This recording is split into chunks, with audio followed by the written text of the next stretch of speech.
Hello friends, welcome to जकी classes. Levelling and assembly हम लोग पूरा कर चुके थे। लेवलिंग एंड असेंबली और हॉरिजॉन्टल सर्किल असेंबली हम लोग पढ़ चुके थे। आज हॉरिजॉन्टल सर्किल असेंबली में कुछ पॉइंट्स और देखेंगे।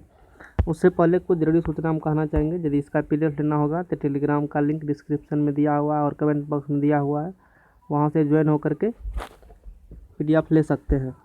ठीक है, वहाँ से कनेक्ट हो जाइए, वहाँ से पीडीएफ आपको मिल जाएगा। जो वीडियो को ज़्यादा लाइक करिए, चैनल को सब्सक्राइब नहीं किए सब्सक्राइब कर लीजिए और शेयर कीजिए ताकि अधिक से अधिक स्टूडेंट को इससे लाभ हो सके। तो हम लोग पढ़ रहे थे कहाँ पर, चलिए उस पीडीएफ में जाते हैं। फिगर है, वो फिगर आपके पास में होना ज़रूरी है। फिगर नहीं बनाया है तो कम फिगर बना लीजिए। इसमें लेवलिंग एंड असेंबली कंप्लीट हो चुका था। एक बार हम फिर से इसको रिपीट करते हैं। किसको रिपीट करते हैं? इस पार्ट को। हॉरिजॉन्टल सर्किल असेंबली में बोले थे एक होता है अपर प्लेट, एक होता है लोअर प्लेट। अपर प्लेट के लिए कौन सा स्क्रू होता है? अपर क्लैंप स्क्रू। लोअर प्लेट के लिए कौन सा स्क्रू होता है? Lower clamp screw. ठीक है, अब यहाँ पर अपर प्लेट कनेक्ट है इनर स्पेंडल से। ये इनर स्पेंडल है ना, ये इससे कनेक्ट है अपर प्लेट। ठीक है, और लोअर प्लेट आपका ये आउटर स्पेंडल है। ये क्या है? Outer spindle. ये आउटर स्पेंडल है। आउटर स्पेंडल से कौन कनेक्ट है? तो आउटर स्पेंडल से कनेक्ट है, यहाँ देख लीजिए आउटर स्पेंडल है, इससे कनेक्ट है अपर प्लेट। सिंपल सी बात है। अब देखिए इसमें दो केस आती है। कल बताए थे अपर क्लैंप स्क्रू को टाइट कीजिएगा, इनर स्पेंडल का मूवमेंट बंद होगा। जब इनर स्पेंडल का मूवमेंट बंद होगा तो अपर क्लैंप नहीं, अपर प्लेट नहीं मूवमेंट होगा उसका। ठीक है, दूसरा केस ये बताए थे, जब इनर स्पेंडल को टाइट कीजिएगा, इनर स्पेंडल से कनेक्ट कौन है? इनर स्पेंडल से कनेक्ट है लोअर क्लैंप स्क्रू। जब लोअर क्लैंप स्क्रू को टाइट कीजिएगा तो इनर स्पेंडल का मूवमेंट, सॉरी उल्टा कह दिए, यहाँ ठीक किए थे। जब अपर क्लैंप स्क्रू को हम लोग टाइट करेंगे तो इनर स्पेंडल का मूवमेंट बंद होगा, और इनर स्पेंडल का मूवमेंट बंद होगा तो अपर प्लेट का मूवमेंट बंद होगा। यहाँ पर क्या है? Lower clamp screw. जब लोअर क्लैंप स्क्रू टाइट करेंगे तो लोअर क्लैंप स्क्रू किससे कनेक्ट है? आउटर स्पेंडल से। कौन स्पेंडल है? Outer spindle. यहाँ देखिए लिखा है आउटर स्पेंडल। ठीक है, तो आउटर स्पेंडल का मूवमेंट बंद हो जाएगा। जब आउटर स्पेंडल का मूवमेंट बंद हो जाएगा तो लोअर प्लेट का मूवमेंट बंद हो जाएगा। और ये बताए थे कि लोअर प्लेट को मेन प्लेट कहा जाता है, अपर प्लेट को वर्नियर प्लेट कहा जाता है। इसीलिए लोअर प्लेट को मेन प्लेट इसीलिए कहा जाता है क्योंकि इसमें मेन स्केल इस प्रकार से लगा होता है, मेन स्केल। ठीक है, देखिए होता क्या है, जैसे लोअर प्लेट है वो सर्कुलर है, जैसे अब कंपास में देखते हैं ग्रेजुएशन लिखा रहता है ना, उसी प्रकार से लोअर प्लेट मेन प्लेट में ग्रेजुएशन लिखा रहता है। इसमें यहाँ लिखा होगा 0, यहाँ लिखा होगा 90, यहाँ लिखा होगा 180। ठीक है, 0, 90, 180, इस प्रकार से कुछ रीडिंग लिखा रहता है। 270 यहाँ लिखा होगा, और फिर पुनः यहाँ पर 360, इस प्रकार से रीडिंग यहाँ पर लिखा हुआ है इस डायरेक्शन में। और होता इसमें, और इस पर जो रीडिंग लिखा होता है ये डिग्री और मिनट, मैन स्केल पर जो रीडिंग लिखा हुआ है वो डिग्री और मिनट पड़ता है। और इसका लिस्ट काउंट मिनिमम आप इसमें 20 मिनट तक रीडिंग आप पढ़ सकते हैं। इसी में लगा होता है वर्नियर। मान लीजिए यहाँ पॉइंट ए लिखा है, यहाँ पॉइंट बी लिखा है। इसी में जो लोअर प्लेट आपका है, इसी लोअर प्लेट में वर्नियर इस प्रकार से, यहाँ पर एक वर्नियर रहता है, ये पढ़ सकती है मिनट और सेकेंड। लिस्ट काउंट इसका होता है 20 सेकेंड, और एक वर्नियर यहाँ पर लिखा है। ठीक है, रीडिंग कैसे पढ़ते हैं इसके बारे में एक लेक्चर स्पेशल बनाएंगे, इसके बाद लेक्चर आएगा उसमें रीडिंग कैसे पढ़ते हैं स्पेशल। उसमें वैसे आप यदि आप थियोडोलाइट साथी सब में जो पढ़े हैं रीडिंग पढ़ने के लिए, आपको उसमें आता होगा। लेवलिंग में जो पढ़े हैं तो हो सकता है जिस स्टूडेंट को आता होगा पढ़ने के लिए, ठीक है। यदि नहीं आता होगा तो इसके लिए अलग अलग लेक्चर बना देंगे। ठीक है, तो वहाँ से आप रीडिंग पढ़ सकते हैं। इसमें कुछ नहीं, मेन प्लेट में है।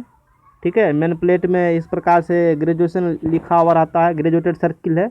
इस ग्रेजुएटेड सर्किल में जैसे आपने देखते हैं स्केल में जो प्रैक्टिकल बॉक्स में रहता है उसमें आप सेंटीमीटर में पढ़ पाते हैं। इसी प्रकार से इसमें डिग्री और मिनट ग्रेजुएशन खींची हुई रहती है, तो आप डिग्री मिनट दोनों पढ़ सकते हैं। मिनिमम मेन स्केल का लिस्ट काउंट होता है 20 मिनट।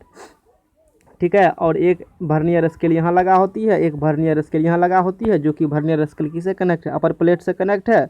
और ये मिनट और वर्नियर स्केल जो आपका है वो मिनट और सेकंड पर पाती है, और मिनिमम आपको 20 सेकंड तक वो पढ़ पाती है। इतना बात हम किए थे। अब देखिए यहाँ से कुछ ऑब्जेक्टिव क्वेश्चन बनता है, आप उसको करिए क्या, इसी वक्त कॉपी कलम निकालिए, उसको लिखिए। पहला केस बनता है इसमें, यहाँ जो ऑब्जेक्टिव क्वेश्चन सेमेस्टर में भी पूछ सकता है, कमेंट में तो पूछता ही है। पहला केस आता है बॉथ स्क्रू क्लैंप। पहला केस का आते हैं बोथ स्क्रू क्लैंप, जब आप दोनों स्क्रू क्या करिएगा, दोनों स्क्रू को टाइट कर दीजिए, दोनों स्क्रू टाइट कर दीजिएगा, यानी कि अपर क्लैंप स्क्रू और लोअर क्लैंप स्क्रू दोनों को टाइट कर देंगे। तो अपर क्लैंप स्क्रू और लोअर क्लैंप स्क्रू दोनों को टाइट कर देंगे। नो रोटेशन इन इंस्ट्रूमेंट पूरा क्या हो जाएगा, चक हो जाएगा, मूवमेंट होना बंद हो जाएगा, क्योंकि आप upper clamp screw lower clamp screw tight कर दिए हैं। तो ना ही इनर स्पिंडल का मूवमेंट होगा और ना ही आउटर स्पिंडल का मूवमेंट होगा, तो पूरा का पूरा इंस्ट्रूमेंट चौक हो जाएगा, यानी कि जाम हो जाएगा, इधर उधर कुछ नहीं हिलेगा डुलेगा घूमेगा नहीं, नहीं हॉरिजॉन्टल रोटेशन होगा, वर्टिकल प्लेन में कुछ भी नहीं होगा। ठीक है, लेकिन उसके साथ साथ और भी एक होगा, जब आप कॉपी में लिखिए, केस बनाइए, 1 नंबर लिखिए बोथ स्क्रू क्लैंप। ठीक है, बोथ स्क्रू क्लैंप, उसमें पहला लिखिए जब बोथ स्क्रू क्लैंप होगा, यानी कि अपर क्लैंप स्क्रू को टाइट कर देना है और लोअर क्लैंप स्क्रू को भी टाइट कर देना है। नो रोटेशन इन इंस्ट्रूमेंट में कोई भी रोटेशन नहीं होगा। दूसरा नंबर में आप वहाँ लिख सकते हैं नो रोटेशन बिटवीन प्लेट के बीच में भी कोई रोटेशन नहीं होगा, यानी कि अपर प्लेट और लोअर प्लेट के बीच में भी कोई रोटेशन नहीं होगा। ठीक है, तीसरा केस देखिए, पहला केस देख लिए, दूसरा केस में लिखिए।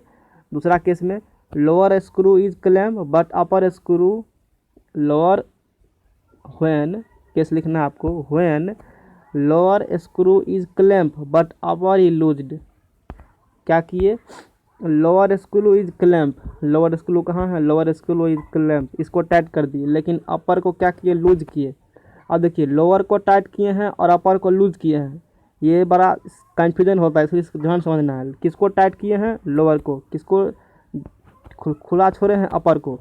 लोअर को टाइट किए हैं तो लोअर किससे कनेक्ट है, लोअर कनेक्ट है आउटर स्पिंडल से, तो आउटर स्पिंडल मूव नहीं करेगा। जब आउटर स्पिंडल मूव नहीं करेगा तो लोअर प्लेट क्या होगा, मूव नहीं करेगा, क्योंकि आउटर स्पिंडल से क्या कनेक्ट है, लोअर प्लेट।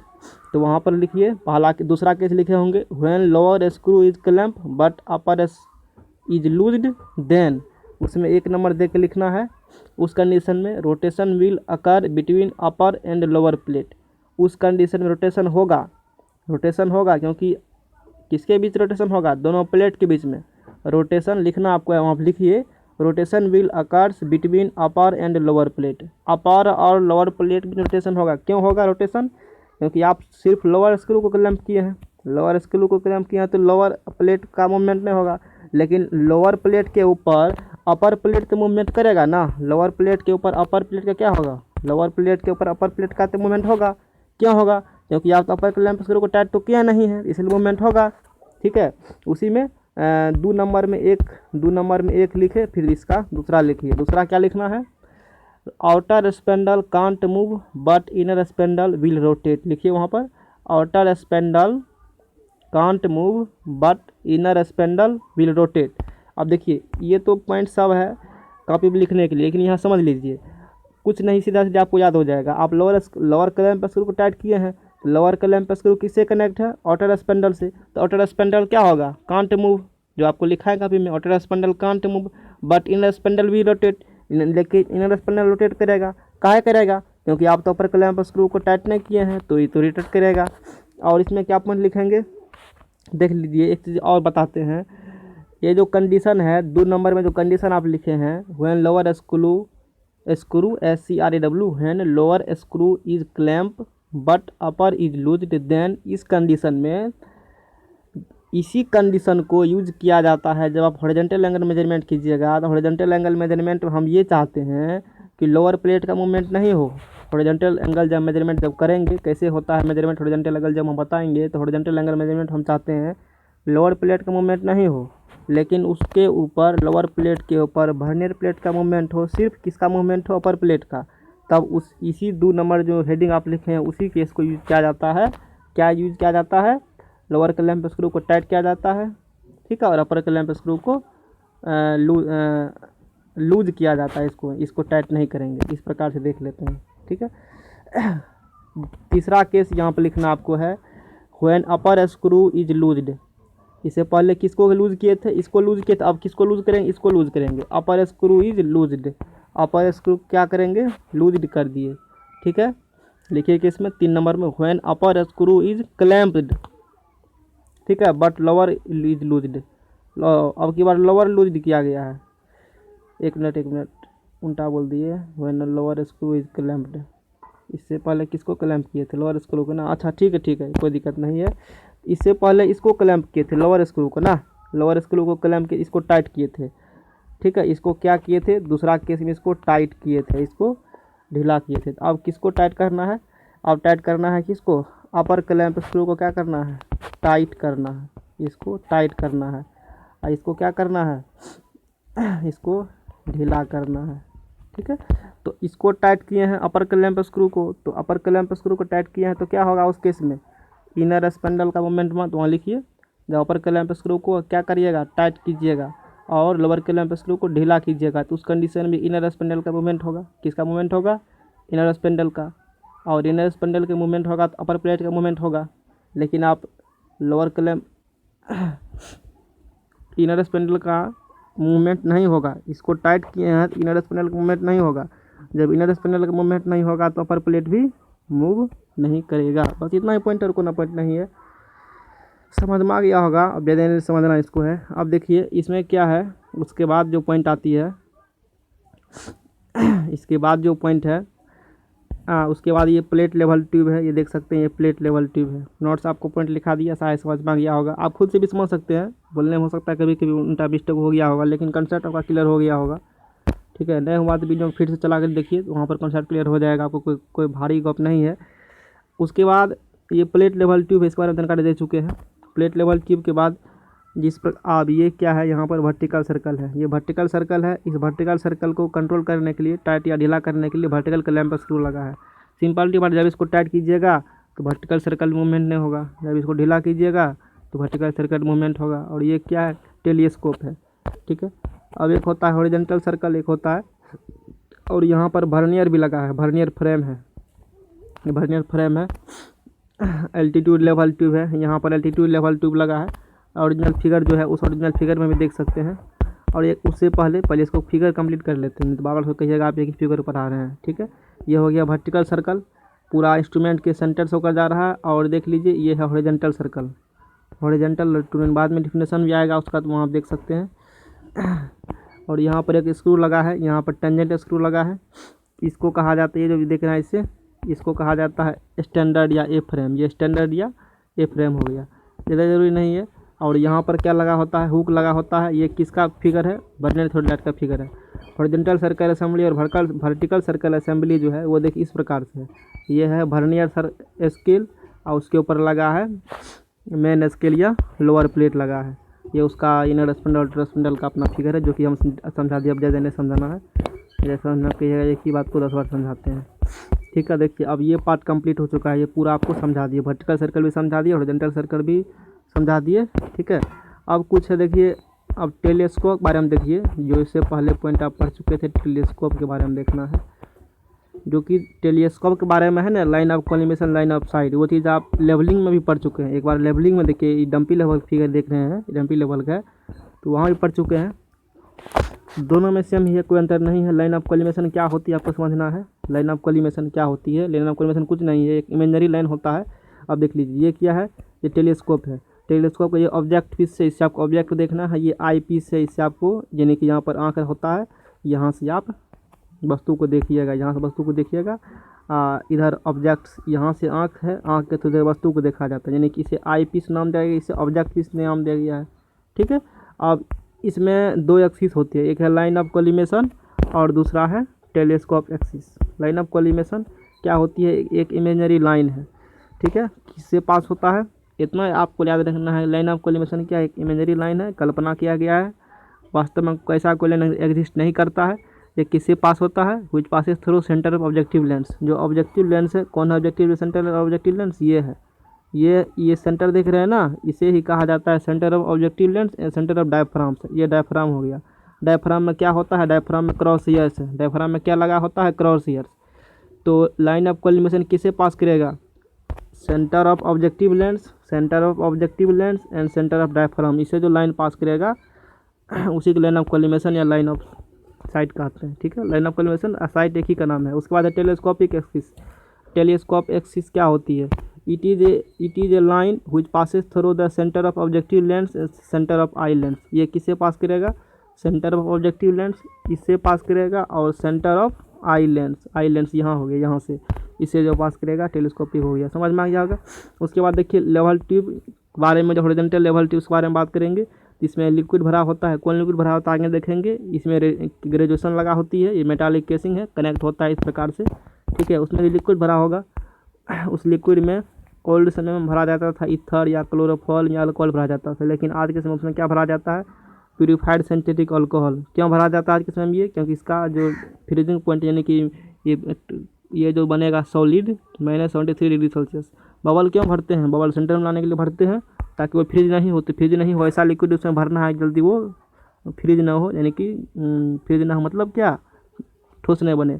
तो उसमें हम लोग प्यूरिफाइड सिंथेटिक अल्कोहल भरते हैं, क्योंकि इसका फ्रीजिंग पॉइंट है -73 डिग्री सेल्सियस होता है। चलिए बहुत सारा पॉइंट समझ में आ गया होगा। अब देख लीजिए, ये है लाइन ऑफ कोलिमेशन या लाइन ऑफ कोलिमेशन और साइट एक ही चीज़, मतलब लाइन ऑफ कोलिमेशन कहिए या लाइन ऑफ साइट कहिए, ठीक है। वो हो गया, यानी कि इस बिंदु को इसमें कहा गया line of collimation line of site. ये जो एक्सिस है इसका नाम हॉरिजॉन्टल रोटेनियन एक्सिस, इसका नाम है वर्टिकल एक्सिस कोई कहा जाता है यूनिट एक्सिस, ये है प्लेट लेवल एक्सिस और ये है लिक्विड लेवल एक्सिस। इसमें हो सकता है प्रॉब्लम होगा समझने में, तो आगे ये क्लियर हो जाएगा। आगे जब हर एक पॉइंट को डिटेल में हम लोग देखेंगे ना तब होगा क्लियर, ठीक है। अब चलिए उसके बाद पॉइंट है शायद साइज ऑफ थ्योडोलाइट हम नहीं बताए हैं, चलिए ठीक है। देखिए थ्योडोलाइट का साइज निर्धारित किया जाता है dia of lower plate. Market में लेने जाइएगा थ्योडोलाइट, वहाँ दुकानदार कहिएगा हमको थ्योडोलाइट लेना है, तो वहाँ पर से थ्योडोलाइट लेना है ना, तो उसको बताना पड़ेगा डाया हमको 20 सेंटीमीटर 25 सेंटीमीटर का थ्योडोलाइट दीजिए, ठीक है। यानी कि जितना होगा लोअर प्लेट एक सर्किल है, हॉरिजॉन्टल सर्किल असेंबली है, पता है थी इस प्रकार से हॉरिजॉन्टल सर्किल असेंबली है, ठीक है।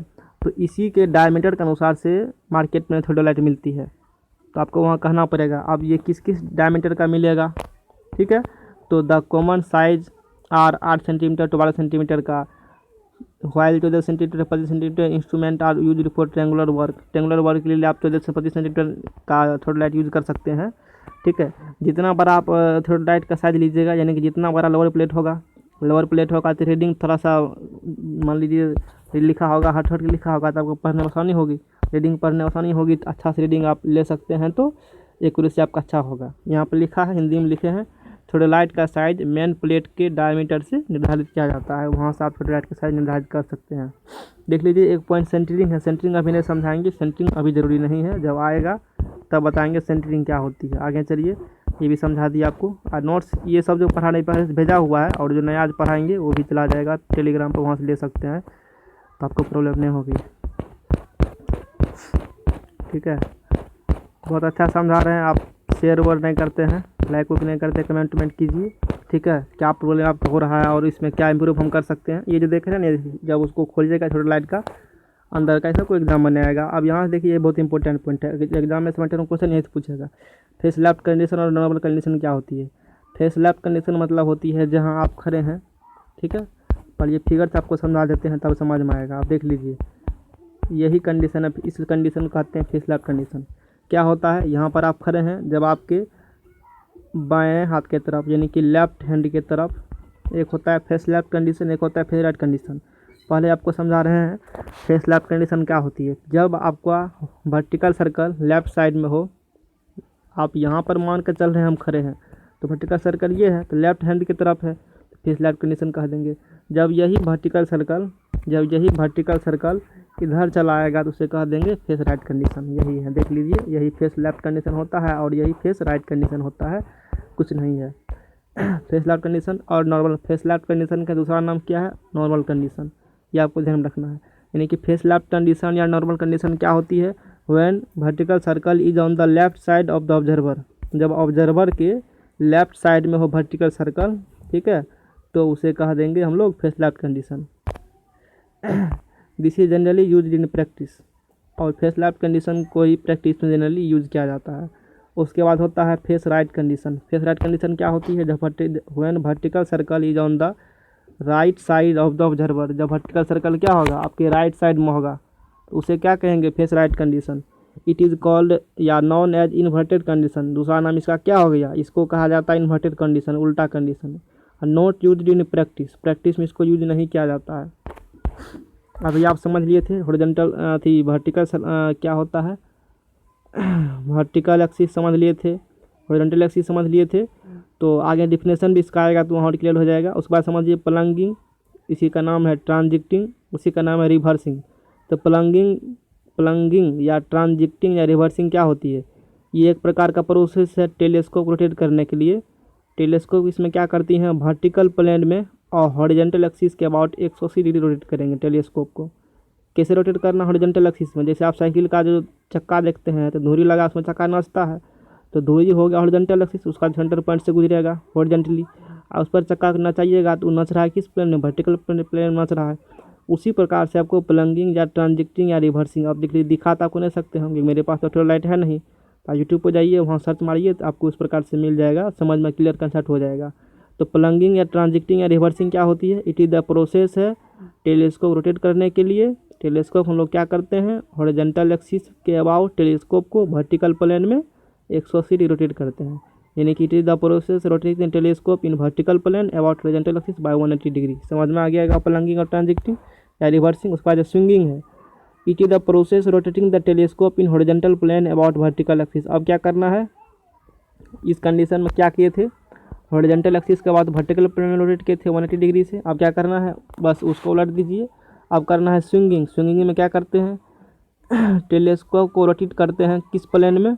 हॉरिजॉन्टल प्लेन में रोटेट करते हैं। किस प्लेन में रोटेट करना है? हॉरिजॉन्टल प्लेन में। किस एक्सिस के बाद रोटेट करना है? वर्टिकल एक्सिस के बाद रोटेट करना है, ठीक है।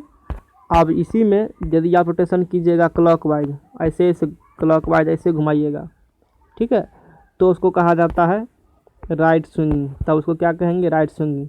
एंड इट इज रोटेशन, अब यदि रोटेशन आप कीजिएगा एंटी क्लॉकवाइज डायरेक्शन में, तब उसको कहते हैं लेफ्ट स्विंगिंग। समझ में आया होगा। चेंजिंग फेस क्या होती है, अभी पढ़े थे आप फेस लेफ्ट कंडीशन और फेस राइट कंडीशन। जब आपका वर्टिकल सर्कल, अब देखिए इसीलिए बोले थे फिगर बना के रखिए बगल में। अब फिगर में देखिए वर्टिकल सर्कल, तो जब वर्टिकल सर्कल लेफ्ट कंडीशन में होगा तो फेस राइट कंडीशन बोलेंगे। जब vertical circle left condition left side होगा आपके तो फेस लेफ्ट बोलेंगे, राइट में होगा तो फेस राइट। जब आप फेस लेफ्ट से फेस राइट, ठीक है, या फेस राइट से फेस लेफ्ट आइएगा तो उसी को चेंजिंग फेस कहते हैं। उसी को क्या कहते हैं, चेंजिंग फेस। समझ में आ गया होगा। उसके बाद है डबल साइटिंग। डबल साइटिंग मतलब होता है दो बार देखना। It is the process of measurement of horizontal vertical angle twice, one is face left condition and one is face right condition. ये थोड़ा सा प्रॉब्लम हो सकती है समझने में, लेकिन आगे समझ में आएगा। फिर समझने का हम पहले एक बार करते हैं। डबल साइटिंग, जब आप कोई भी एंगल मेजरमेंट कीजिएगा ना, हॉरिजॉन्टल एंगल या वर्टिकल एंगल, ठीक है, तो एक बार चाहे हॉरिजॉन्टल एंगल आप मेजरमेंट करिएगा चाहे वर्टिकल एंगल मेजरमेंट करिएगा, एक बार रीडिंग लेते हैं फेस लेफ्ट साइड से, फिर दूसरा बार रीडिंग लेते हैं फेस राइट साइड से, इसीलिए यहाँ पर ट्वाइस लिखा गया है। एक बार जब आप हॉरिजॉन्टल या वर्टिकल एंगल मेजरमेंट कीजिएगा, एक बार रीडिंग लेना है फेस लेफ्ट से, ठीक है, फिर दूसरी बार रीडिंग लेना है फेस राइट से, तब आपको पता चलता है हॉरिजॉन्टल या वर्टिकल एंगल, ठीक है। तो उसी को डबल साइटिंग कहते हैं, दो बार देखना। उसके बाद है altitude level axis. Altitude level axis क्या है, it is a line which is tangent to the longitudinal axis, longitudinal curve of altitude level tube. Altitude level tube देखिए फिगर में उल्टा करके, एल्टीट्यूड लेवल ट्यूब क्या है, एल्टीट्यूड लेवल देखिए vertical circle assembly है ना, वर्टिकल सर्कल जो है, उस वर्टिकल सर्कल के बगल में होगा एल्टीट्यूड लेवल ट्यूब। दिखाते हैं आपको, तो जो वर्टिकल सर्कल है ना उसके बगल में होगा एल्टीट्यूड लेवल ट्यूब। इसीलिए बोले थे कि आपके जब पढ़िएगा ना फिगर रहना ज़रूरी है बगल में, इसीलिए हमको बार बार फिगर दिखाना पड़ रहा है। जब आपके बगल में होता फिगर तो आप समझ जाते आसानी से, फिगर हम निकाल रहे हैं, देखिए इसी को कहा जाता है एल्टीट्यूड लेवल ट्यूब। इसका नाम क्या है, एल्टीट्यूड लेवल ट्यूब, याद कर लीजिए इसका नाम क्या है, एल्टीट्यूड लेवल ट्यूब, ठीक है। एल्टीट्यूड AL कॉपी में देखिए लिखा होगा, लेफ्ट साइड से कॉपी में देखिए LALTITUD लेवल ट्यूब। ये एगो यहाँ पर लगा है, यहाँ पे एगो लगा, इसका नाम क्या है, इसका नाम है प्लेट लेवल ट्यूब। प्लेट पर लगा है तो प्लेट लेवल ट्यूब, ऊपर लगा है तो एल्टीट्यूड लेवल ट्यूब। कुछ हाइट देखते ना, कुछ हाइट पर लगा है, कहते हैं ना इसका एल्टीट्यूड बहुत, इसका हाइट बहुत है, तो ये लगाया गया है किसके लिए, इसको हॉरिजॉन्टल सर्कल को हॉरिजॉन्टल बनाने के लिए ये लगा है किसको, ताकि वर्टिकल सर्कल पूरी अपना हॉरिजॉन्टल वर्टिकल है कि नहीं उसको करने के लिए यहाँ पर ये लगाया गया है, पूरी हॉरिजॉन्टल लाने के लिए वर्टिकल सर्कल, ताकि पूरा हॉरिजॉन्टल में रहे। यहाँ पर एल्टीट्यूड लेवल ट्यूब लगाया गया है। तो एल्टीट्यूड लेवल ट्यूब में यहाँ कुछ पॉइंट हम लोग देख रहे थे, पहले उस पॉइंट पर चलते हैं, ठीक है, कहाँ था वो, हाँ यहाँ आ गया। एल्टीट्यूड लेवल एक्सिस, अभी जो आप एल्टीट्यूड लेवल ट्यूब देखे थे ना, एल्टीट्यूड लेवल ट्यूब देखे थे, अब यहाँ डेफिनेशन देखिए उसका एक्सिस होता है, it is a line which is tangent to the longitudinal curve of altitude level tube. Altitude level आप देख लीजिए, एक्चुअली में जो होता है ना, उसमें जो बबल भरा हुआ है ना, बबल दिख रहा है ऐसा आपको, लेकिन एक्चुअली में होता नहीं है, एक्चुअली में उस प्रकार से है। इस पर एक टेंजेंट ड्रॉ कीजिए, इसी टेंजेंट को कहा जाता है एल्टीट्यूड लेवल एक्सिस। ठीक है, समझ में आ गया होगा। It is a line which is tangent to the longitudinal curve of altitude level tube. उसके बाद है plate level axis. Plate level axis किससे गुजरेगा? प्लेट लेवल ट्यूब से होकर के। प्लेट लेवल ट्यूब में आप टेंजेंट ड्रॉ कीजिए, प्लेट लेवल ट्यूब आपके पास है, फिगर में देखिए कहाँ प्लेट लेवल ट्यूब है, वहाँ पर एक टेंजेंट ड्रॉ कीजिए, उसी को प्लेट लेवल एक्सिस कहते हैं। It is a line which is tangent to the longitudinal curve of plate level tube. Plate level tube का जो लॉन्गिट्यूडनल कर्व है ना, उस पर एक टेंजेंट ड्रॉ कीजिए, उसी को प्लेट लेवल एक्सिस कहते हैं। एक्चुअली में जो इस प्रकार से प्लेट लेवल ट्यूब या एल्टीट्यूड लेवल ट्यूब देख रहे हैं, अब वो जो इस प्रकार से है, और उसमें जो इस प्रकार से बबल भरा हुआ है, ग्रेजुएशन लगा है, ये रेक्टेंगल टाइप का इस प्रकार से नहीं है। वो जो एक्चुअली में है ना, इतना मतलब वो, जैसे आप मान लीजिए ये सर्किल है, आपको समझाते हैं, सर्किल है, वो जो बनता है फैक्ट्री में किस प्रकार से सर्किल है ना, तो वो डायरेक्टिव स्ट्रेट लाइन ट्यूब से काट करके उसको नहीं बनाया गया है। उसको जो बनाया वहाँ पर लॉन्गिट्यूडनल कर्व का है, हम वर्ड बोल, हो सकता है आपको कन्फ्यूजन होगा, तो समझा देते हैं, शायद ही कहीं मिलेगा ये बात समझने के लिए, जो समझा रहे हैं बात समझिए। वो जो प्लेट लेवल ट्यूब या एल्टीट्यूड लेवल ट्यूब बनता है, उसमें जो बबल डाला हुआ है, तो वो किस प्रकार से बनता है बताते हैं आपको। तो एक्चुअली बनता कैसे है, मान लीजिए एक सर्किल है, ये सर्किल है ना, तो फैक्ट्री में क्या करती है, सर्किल बनाएगा, और सर्किल में क्या करता है, ये सेंटर इसका है, एक यहाँ से आर्क ड्रॉ कीजिए, छोटा सा आर्क, यहाँ से यहाँ आर्क काट लिए, ठीक है। इसी आर्क को है ना, इतना छोटा आर्क काट करके उसी को उसमें लिक्विड भर देंगे। आप कौन कौन लिक्विड भरते हैं ये पहले बताए हैं, उसी को लेवल ट्यूब कहते हैं। प्लेट लेवल ट्यूब या एल्टीट्यूड लेवल ट्यूब उसी को कहा जाता है। Plate level tube horizontal circle assembly का पार्ट है, altitude level tube vertical circle assembly का पार्ट है। तो इसीलिए यहाँ पर कर्व की बात किया गया है, कर्व का बात किया गया है। तो प्लेट लेवल एक्सिस क्या होती है? It is a line which is tangent to the longitudinal curve of plate level tube. ठीक है, तो प्लेट लेवल एक्सिस समझ में आ गया होगा। उसके बाद है देखिए हॉरिजॉन्टल एक्सिस, डेफिनेशन आ गया है, बोले थे आएगा। तो हॉरिजॉन्टल एक्सिस क्या होती है? इट इज ए लाइन, अब देखिए एक पॉइंट यहाँ पर छूट गया है, अब वो पॉइंट बाद में दिखा, हॉरिजॉन्टल सर्कल वैसे समझ में आ गया होगा, बाद में उसको देख लेंगे हम लोग। अब वो पॉइंट क्या है छूटा, उसको देखेंगे पहले, ठीक है। अच्छा, वो पॉइंट को देख लेते हैं, 1 मिनट रुकिए, कल देख लेंगे हॉरिजॉन्टल एक्सिस का डेफिनेशन, कल देख लेंगे। यहाँ पर क्या पॉइंट था, वहाँ पर लिखा नहीं है, छूटा हुआ है। तो अब उसके बाद हम लोग देख लेते हैं, क्या देख लेते हैं, वर्टिकल एक्सिस एजीमुथ एक्सिस क्या होती है। और जो उसे फिगर में आपको हम दिखाए भी थे, वर्टिकल एक्सिस या एजीमुथ एक्सिस क्या होती है, आज देख लेंगे, लास्ट में देख लेंगे। It is a line which remain along the direction of gravity. ये एक्चुअली जो है ना, पूरा जो आपका इंस्ट्रूमेंट है, और सबको पता है कि सब चीज़ को पृथ्वी में अपनी ओर खींचती है, तो ये एक प्रकार का इमेजरी लाइन है। It is a line which remain along the direction of gravity. Gravity किसी बॉडी कैसे खींचती है, जैसे मान लीजिए ये 50 kg का बोरा है, तो ग्रेविटी फोर्स वर्टिकली लगेगा, डाउनवर्ड लगेगा, इस प्रकार से आप पढ़ते हैं। तो वही प्रकार से है क्या, it is a line which remain along the direction of gravity. ये डायरेक्शन ऑफ ग्रेविटी है ना, उसी के अलोंग एक लाइन गुजरेगा, ठीक है। And which is indicated by freely suspended plumbob. और इस प्रकार से भी लाइन का पता कर सकते हैं, प्लम्बो को फ्रीली सस्पेंडेड कीजिए, ठीक है। कहाँ हुक जो लगा होता है, देखिए फिगर में बनाया होगा, एक आपके जो कॉपी में फिगर बनाया है, हुक लगा होता है, उस हुक से प्लम्बो को नीचे गिराना, लटकाना है, तो उससे जो एक्सिस का निर्माण होगा उसी को वर्टिकल एक्सिस या एजीमुथ एक्सिस कहा जाता है। Which passes through the centre of, आप देख लीजिए वो किससे पास करता है, ये जरूरी है, पूछेगा OJT में क्या पूछेगा, वर्टिकल एक्सिस एजीमुथ एक्सिस किससे पास होता है। तो which passes through the centre of inner spindle. आप इनर स्पेंडल देख रहे हैं, उसके सेंटर से पास करेगा, ठीक है। इनर स्पेंडल इंस्ट्रूमेंट है, which passes through the centre of inner spindle of the instrument, वो समझ में आ गया होगा। अभी समझाए थे line of side, line of collimation figure बनाए थे, इमेजरी लाइन है, ठीक है। लाइन ऑफ कोलिमेशन को है लाइन ऑफ साइड कहते हैं, वहाँ बोले थे, अब फिगर में दिखाई भी थे, यहाँ लिखा है, वो था जो दिखा लेवलिंग में था, लेवलिंग में या थेडोलाइट में दोनों सेम ही होता है, उसमें कोई अंतर वाला बात नहीं है, ठीक है, दोनों में सेम ही है। तो लाइन ऑफ कोलिमेशन या लाइन ऑफ साइड क्या हो गया, it is A imagery line which passes through the centre of objective lens, centre of diaphragm या सेंटर ऑफ क्रॉस हेयर, समझ में आ गया होगा। आप देख लीजिए, कल यहाँ से देखेंगे एडजस्ट, और एक पॉइंट और है सेंटरिंग करना। ठीक है, एक पॉइंट होता है सेंटरिंग। सेंटरिंग कुछ नहीं है, सेंटरिंग का मतलब होता है, चलिए वो पॉइंट भी समझा देते हैं, देख लीजिए। यहाँ पर सेंटरिंग का मतलब है, इस सेंटरिंग मीन्स होता है setting the theodolite exactly over an instrument. आप मान लीजिए कहीं सर्वे करने गए हैं, वहाँ सरकार आपको कोई पॉइंट मार्क करेगा, स्टेशन पॉइंट जिसे कहते हैं, कहेगा बाबू यहाँ सर्वे करना स्टार्ट करो। ठीक है, तो इस पॉइंट को आप मार्क करिए और समझिए सेंटरिंग क्या होती है। उस पॉइंट के एग्जैक्टली जस्ट ऊपर आप जो इंस्ट्रूमेंट सेट कीजिएगा ना, उसी को करना सेंटरिंग का। उसी को जो इस प्रकार से आप करिएगा, उसी को सेंटरिंग करना कहते हैं। क्या कहते हैं? सेंटरिंग करना। अब आप उस पॉइंट को कैसे मार्क करिएगा? तो प्लम्बम आप हुक लगा दीजिए, अभी पढ़े थे इनर स्पेंडल में, हुक लगा दीजिए। ठीक है, इनर स्पेंडल जो है उससे हुक कनेक्ट होगा, उससे हुक उसमें रहता है कनेक्ट किया हुआ, उस हुक में प्लम्बर को लटका दीजिए। अब प्लम्बर इस पॉइंट के जस्ट ऊपर आ जाएगा, तो उसी को कहते हैं सेंटरिंग करना। ठीक है, उसी को सेंटरिंग कहते हैं। और ये बार बार आपको करना पड़ता है जब आप इंस्ट्रूमेंट के कहीं एक जगह दूसरी जगह ले जाइएगा। ठीक है, वही बात इसमें लिखा है, देख लीजिए। Centring means setting the theodolite exactly over an instrument station. Instrument station जो रहेगा उसके ऊपर जो आप इंस्ट्रूमेंट को एग्जैक्टली सेट कीजिएगा, उसी को सेंटरिंग कहा जाता है। So that it's vertical axis lies immediately above the station mark.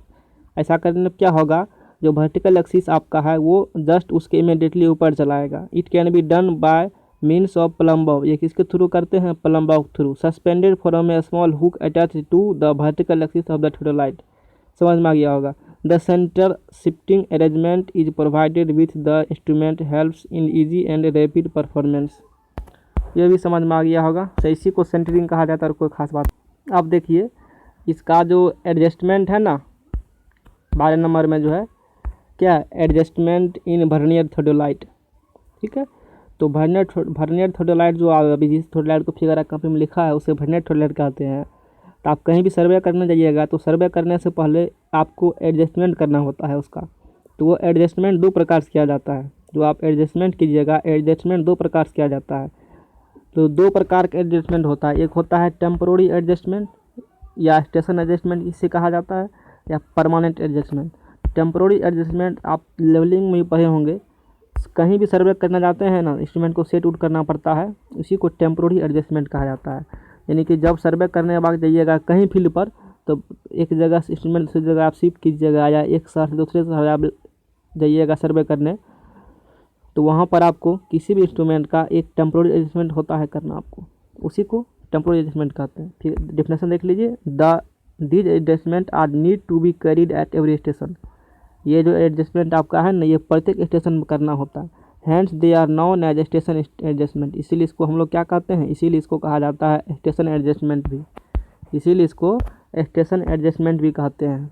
There are 4 types of temporary adjustment in vernier theodolite. अब ये जो वर्नियर थ्योलाइट है ना, इस वर्नियर थ्योलाइट में 4 टाइप का टेम्पोररी एडजस्टमेंट होता है। इसके लिए एक अलग वीडियो बना देते हैं, तो आपको ठीक रहेगा। तो जरूरी सूचना हम कहना जाएंगे, आप यदि लेक्चर को सीरियली नहीं देखते हैं तो आपको समझ में नहीं आएगा। ठीक है, तो आप लेक्चर को देखिए सीरियली, प्ले लिस्ट में लेक्चर आपको मिल जाएगा। चैनल को सब्सक्राइब नहीं किया, सब्सक्राइब कीजिए। अब आपकी रिस्पॉन्सिबिलिटी बनती है आप किस प्रकार से पढ़ते हैं। ठीक है, thank you so much for this session.